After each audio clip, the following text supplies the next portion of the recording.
If you think you have lost your freedoms over the past few years, you haven't seen anything yet. Without the freedom to transact, all other freedoms can be taken away with ease. We are undergoing a currency reset, a controlled demolition of the economy to bring about a great reset with the key aspects of decarbonising and digitalising everything to control every aspect of the economy and your life. Why? Because we have come to the crisis point of the economic time bomb from 2008, the collapse of the current fiat debt-based system where debt and consumption were the goals to achieve the demand for ever-expanding profits. The financial system is debt, and most are enslaved to it. To service the debt in any capacity, you need to have a vibrant economy. In 2019, there was a global economic contraction and overheating in the markets. The financial lockdown of the economy helped to ease this and keep it from being exposed. All fiat currencies fail. As has previously happened, inflation of the currency causes it to lose value. This will eventually lead to its collapse and that of the economy it is attached to. Next, to keep the game going, a new form of money is introduced to replace the failed one. They are proposing a central bank digital control system of social and carbon credits, a cashless society where transactions are made via a slave surveillance coin.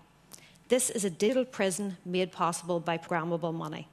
They can dictate where and on what you spend it, limit energy or calorie consumption, force you to take medication, impose positive or negative interest rates, tax and fine at will, impose lockdowns limiting the radius of your CBDC wallet, or shut you out of the system if you do not comply with government policy. If cash is inflated away or becomes scarce, you will have no option. Freedom demands options.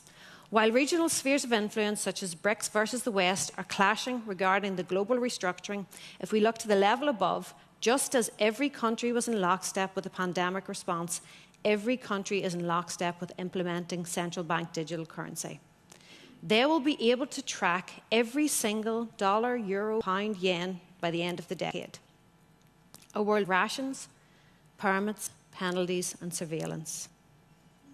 With every detail of your life recorded and your finances put on a blockchain, all titles held in digital form, all of your equity in a digital wallet, tracking your assets.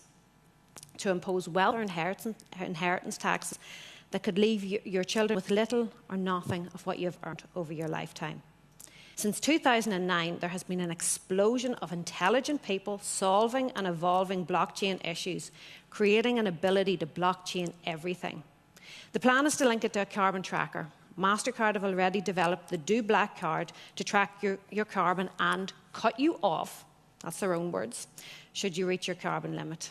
The 1992 Kyoto Protocol allowed for the issuance and trading of carbon credits among countries' corporations, hence creating a new commodity from carbon. The intention is to extend this to individuals. You would expect people to question creating a currency out of carbon. After all, we are carbon beings exhaling carbon dioxide. And the people obsessed with the carbon footprint seem to be doing the least. I suggest they lead by example. No chance to buy credit or the right to pollute. Provide blockchain transparency of their finances, a fair system that money and power cannot manipulate. The real drive behind the climate agenda is to create a new economy to profit from and control. 450 firms control around 40% of global assets and are aligned to the Paris Agreement, with 130 trillion waiting to be deployed. Bear that in mind, world hunger exists. If you don't get on board, you'll be economic roadkill. This is why you see all these companies going woke to the detriment of their sales and stock price. They need to increase the social aspect of their fictitious ESG score. Green finance forces the collapse of businesses by only lending to false virtuous businesses as opposed to businesses that can actually be profitable.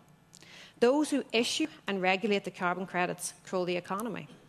There's a current hijacking of the food and resources under the carbon agenda. Stalin and Mao demonized the farmers, resulting in millions dying. It was then, and is now, a move towards totalitarian control. Further, the economy needs to adapt to the changing demographic of less consumers with disposable income. The plan is to move towards a subscription economy, where you rent what you need. You never own it. This creates an unending revenue stream with a customer for life. The reset will happen. It has to, as the current system is beyond saving. It will either be dictated by a collection of non-elected, billionaire, self-appointed gods, and it will be in their favour if we don't stand up and take responsibility for restructuring the world we leave behind for future generations. So what can we do? Do not support cashless businesses or carbon tracking businesses. They are acting as agents for the agenda. We know the ballot box doesn't work, so vote with your wallet. This does work. It can't happen without people turning on each other. This one is tempting. But constantly reset yourself to come from a position of love. Do not be used as a pawn in the game of divide and conquer. The only thing I fear is for us to realise this and unite against the common enemy.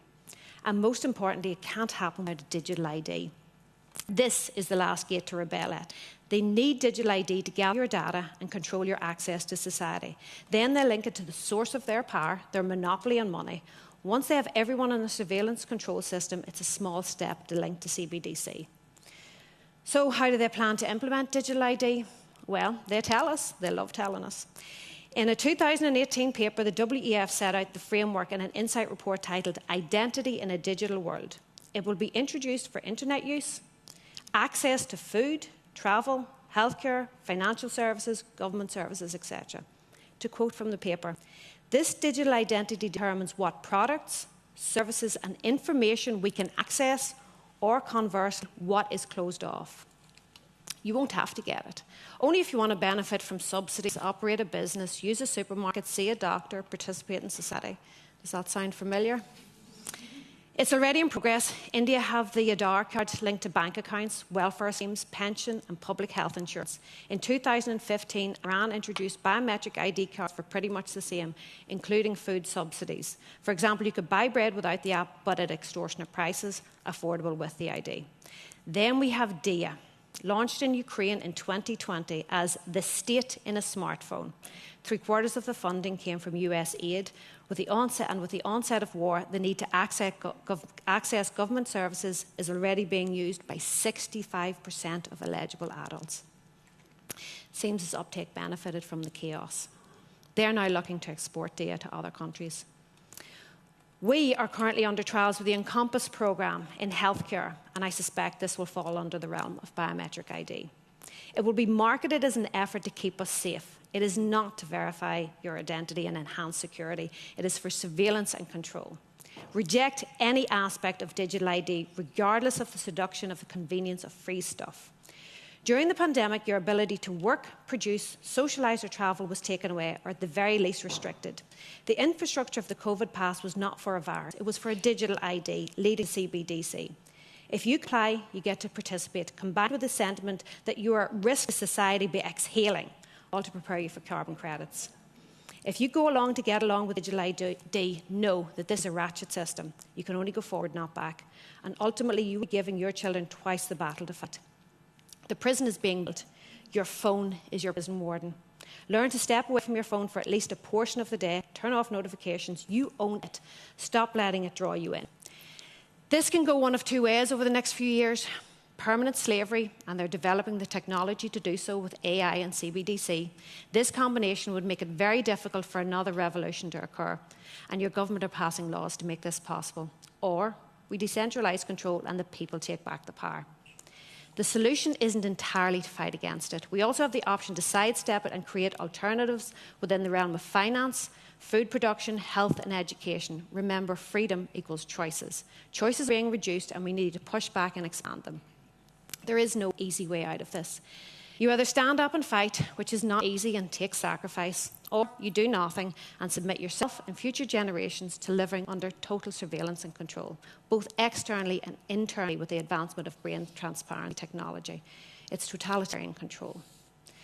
Have previously held a monopoly on information via the media, but the internet allows us access to broadcast and consume information, and this is dangerous to them, as it provides an ability to shine a light on and expose what they usually do in the dark. So take what you hear today and pass it on. They are censoring because they want you to think you are alone, or one of a few, but the silent majority are coming on board. There's a mass psychological manipulation, and everyone is subjected to it, including the people in this room. The feeling of hopelessness against a giant. Don't ever feel hopeless. This is the goal of the psychological manipulation. Because without the hope to win the battle for freedom, you would never begin to act towards a solution. They need our data. Data is the new gold. It feeds the AI. It's only as good as data it receives. So be precious about what data you give out. There's a drive to make every interaction human, computer, human. Resist this as much as possible. In short, we want the technology without the enslavement. Terrifying as it sounds, it won't work. With intolerable control and oppression from the few, many have rebelled and won every single time. Good people tend to be passively good. Bad people are actively bad. But there are more of us than there are them, and we have become increasingly active. Actively good people create revolutions. No government can withstand 3 to 5% of the population rising up against it, but it has to be active and sustained.